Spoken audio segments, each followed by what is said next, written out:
खरं सांगू का, मला पण बोलायचंच होतं तुमच्याशी. नाही म्हणजे ते जयंतराव आले आणि तेव्हा त्यांनी ते पेटंट वगैरे सांगितलं तेव्हा मी नव्हते ना.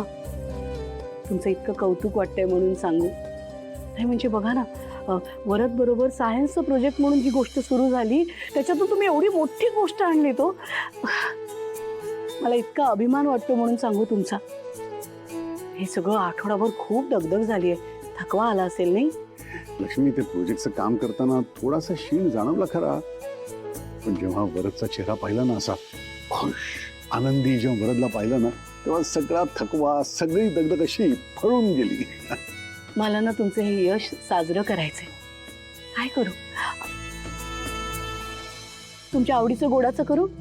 करतेच. बस, काय ठरलंय आपलं? इथे बसणार आहेस तू, काही काम करणार नाहीयेस. लक्ष्मी, आजपर्यंत माझं प्रत्येक यश, प्रत्येक आनंद तू साजरा केलायस की नाही? मग यावेळेस माझं यश आपण असं शांतपणे बसून गप्पा मारत साजरं करूया. हा थोडा स्वार्थी विचार नाहीये का मिस्टर दळवी? स्वार्थी कसं काय?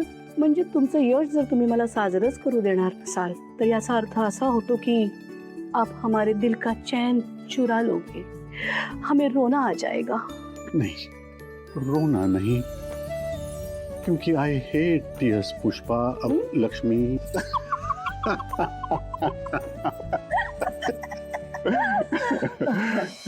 लक्ष्मी, आज मी खूप खुश आहे, खूप आनंदी आहे. आयुष्यात मी इतकी कामं केली, म्हणजे अक्षरशः पडेल ते काम केलं मी. मेकॅनिक होतो, गॅरेजमध्ये नोकरी केली, मग ऑटोमोबाईल कंपनीत होतो, रिक्षा चालवली. पण ना, म्हणजे गेले काही दिवस असं नुसतं बसून होतो ना ग, असं वाटत होतं की आता मला काही जमणारच नाही का. म्हणजे माझ्यातला जो स्पार्क आहे ना, तो कुठेतरी असा हरवल्यासारखा वाटत होता ग मला. काहीतरी काय, हे असे विचार मनात आणू नका. आणि आपलं गृहलक्ष्मीचं अर्धाधिक काम तर तुम्हीच करता. पण बरोबर आहे, ते करतोस अगं, पण हाडाचा मेकॅनिक आहे ना मी, त्यामुळे असं म्हणजे काहीतरी असं चुकल्यासारखं वाटत होतं. मशीन मला हवी होती.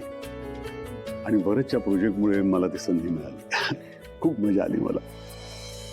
हे पण खरं तर या सगळ्याला कारण तूच आहेस. अगं, मला तुझे आभार मानायला पाहिजेत लक्ष्मी. माझ्यामुळे?